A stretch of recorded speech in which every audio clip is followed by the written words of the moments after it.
Hello, so we're going to talk about my technology assessment, and in my assessment I had to contact several different schools, so this is a little different than other presentations, but I still think it gives some good insight. So we'll start with school technology equity, and I sent out a Survey Monkey to administrators, classroom teachers, community members, students. Tried to get a wide variety of people to answer this, and basically a lot of the responses were either the always or sometimes when it came to students being represented well, but those underrepresented students based on this information, seems like they are falling in a gap. And mostly, I think it's from their ability to access the internet or technology at home. But there are some provisions made for that through school districts, like having tutoring, teachers staying before or after school, things like that. But based on this assessment,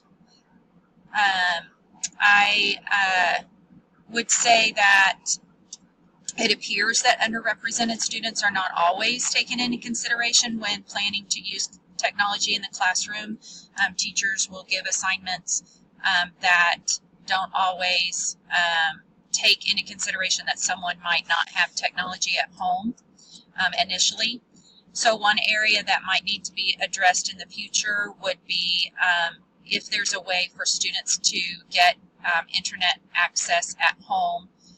I think we've heard some examples through our class of school districts figuring out ways to meet that need.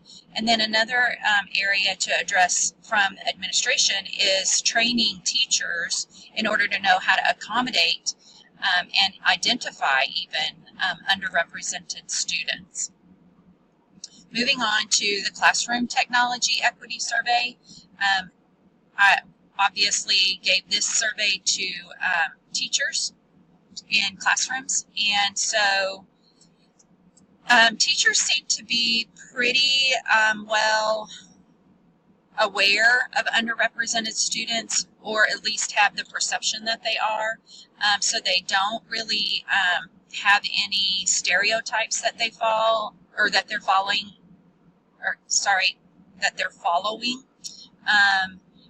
and I think most technology gaps come from lower income, and I think most teachers are aware of that, that's a possibility. There is a little bit of, I noticed a difference with students who maybe are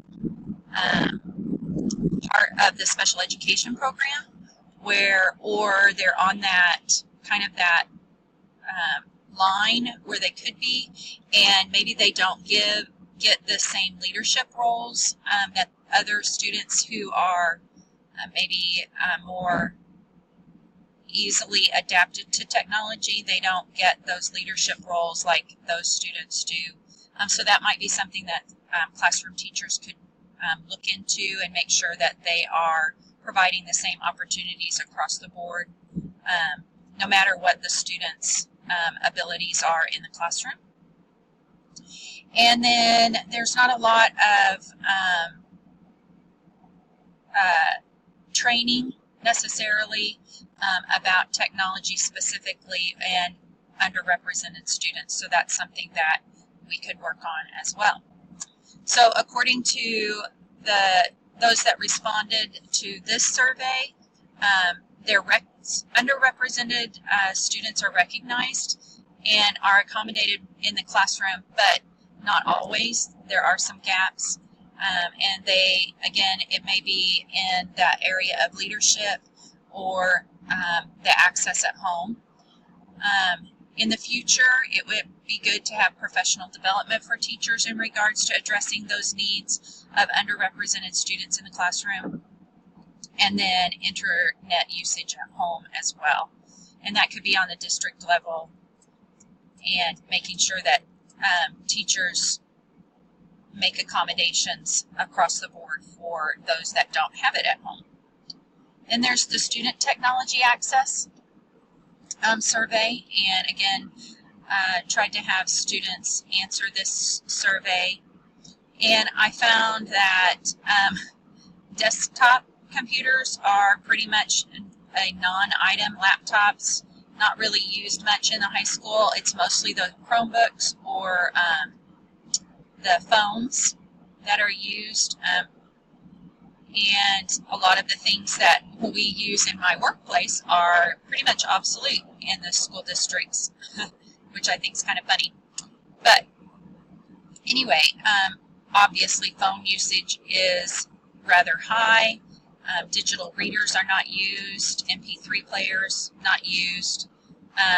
Game consoles, not so much, but they are still being used. Most of them answered that they never use them at school, which doesn't surprise me. Video projectors, not used. Whiteboards, that one kind of surprised me, that schools aren't using whiteboards. I didn't realize that, but makes sense, but it just kind of surprised me.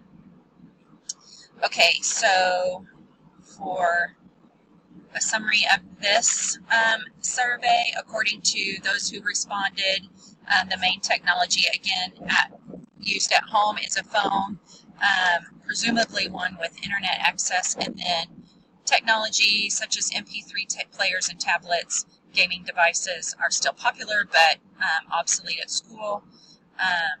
And then one area that may need to be addressed in the future would be preparations for new technology devices as they're introduced to the market. So having someone who stays on top of the new things that are being provided, and then also providing students with applications that can be accessed and used easily on the devices that they're most comfortable with at school and at home. The student technology participation, I did not get any responses for these questions. However, in my conversations with educators, I would assert that most students who are middle school age through high school are using Chromebooks for daily schoolwork while at school, and at home they sometimes use their Chromebook but often use their phone because it provides easy access anywhere there is an internet connection, and a lot of times now students have unlimited data, so they're able to access the internet at any time. Students tend to not want to carry around the Chromebook, and just because of the hassle or the possibility that they could break it, or damage it somehow, leave it somewhere. Okay, technology usage. So, according to the responses on this, the desktop computer, again, this included adults and students, and so there were a few more that used a desktop at home, but I would say most of that are teachers or adults using the desktop or laptops. Again, students don't seem to use them. Tablets are popular with students. And then, of course, printers and scanners and those kinds of things, more things that would be used by adults.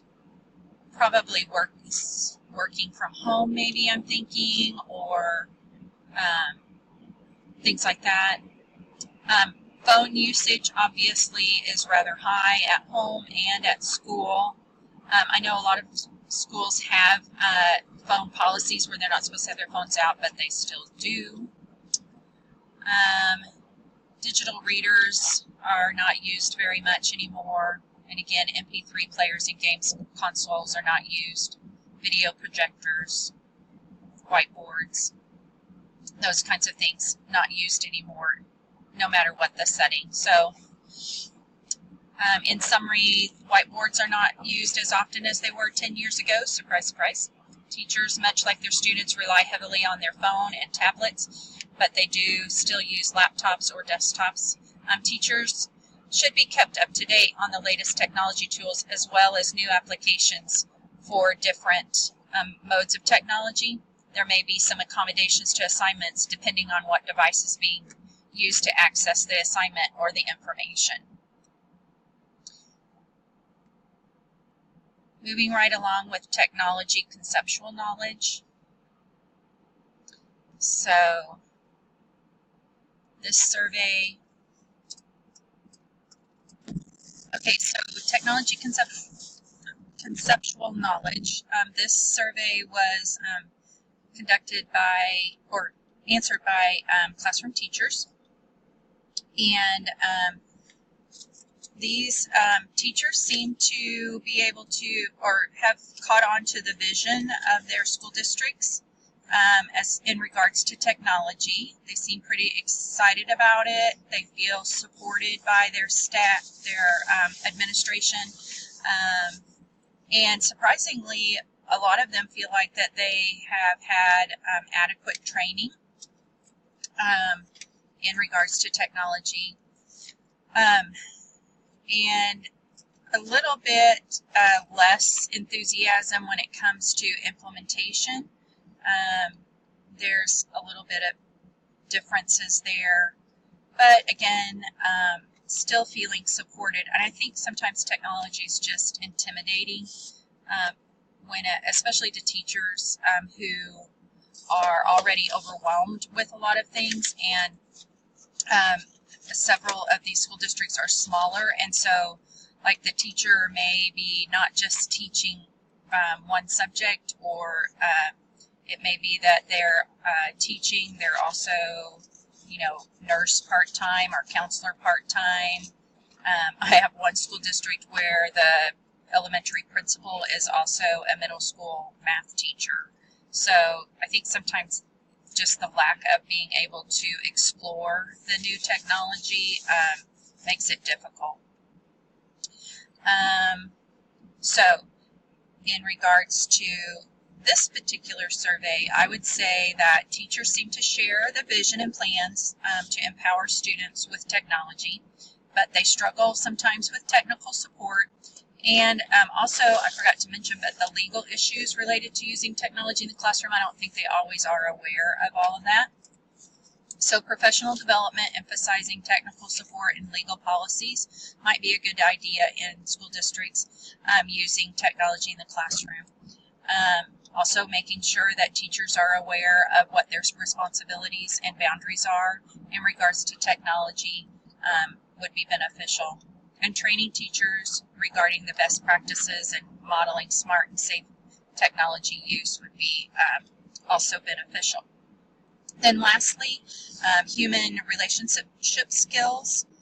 That survey was completed as well, and a lot of positive feedback with that. And we had, this survey went out to parents, community members, teachers, and administration. So they were able to answer those questions according to their experiences.